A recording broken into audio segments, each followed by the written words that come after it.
or when he was my brother. You'd meet him at a match and Bob would straighten your tie and he would make sure your jacket was right and you should have worn a different colour shirt or something, you know. That was being a brother, and I loved that. What was it like growing up then in the North East with your older brothers? I mean, siblings often squabble with each other. Were they fighting over you, or were you getting all the attention? Or I was the baby, and I remember distinctly that Bob and Jack, when they were home, I would be going to bed early.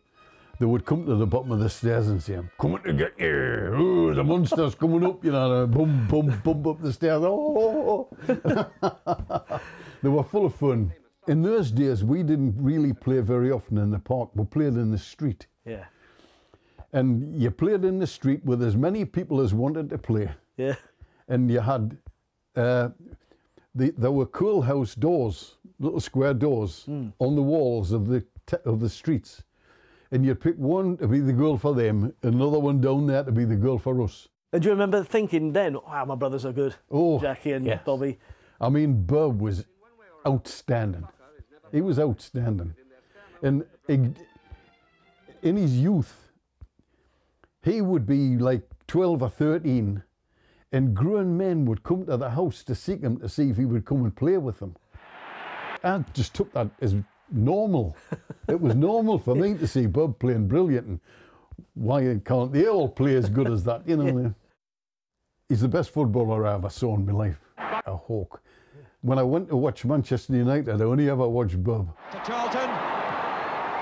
What a goal! And I would try to learn off him. I would try to, you know, well, how do you do that, you know? Yeah. The other big date, of course, in the family history is the 1966 World Cup final. Absolutely. Yeah. Some people are on the pitch, they think it's all over. It is now. It's hard for people to understand, but I was a bit blasé about all this football, you know. I mean, it was Bob and Jack playing, and I'd seen them play all their careers, you know. And they were playing in England. Oh, well, another England game Bob's got, you know. World Cup final. And being the World Cup final, I would have liked to have gone, but I was an apprentice at the pit at the time, and I didn't have any money. And the only people that I could have asked for money was Bob and Jack. And I decided I wasn't going to ask them because they had far too much on their plate. They were important and I wasn't. And I stayed at home and watched it on the television. Wow. And what were your feelings then when you saw England win this life-changing moment, winning the World Cup? My feelings was just absolute pride, just superb game by both of them. And I remember seeing Jack sink to his knees. And that was, is Jack okay, you know? Oh, and he was just overtaken by the moment, you know. What was it that set him apart, do you think, not just as a footballer, but as a human, as a man? As a man, Bob was honest. Bob was fair. And I've said this before, I could talk to Bob. I'm not an intellectual, but Bob was. And I would love talking to him because he talked common sense. That leads me to the last time I spoke to him.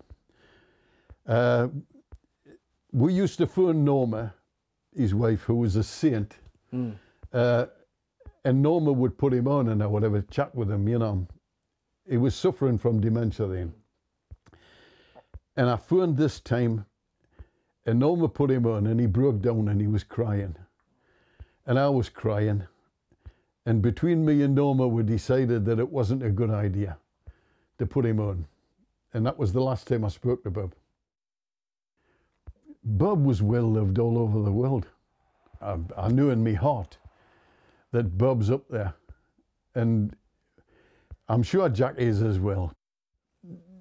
I hope they're watching this. I'm sure they will be. It's heartwarming.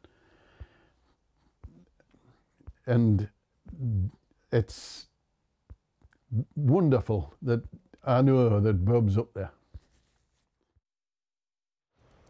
Lovely memories there from Tommy Charlton remembering his big brother Bobby. Well, John Aston played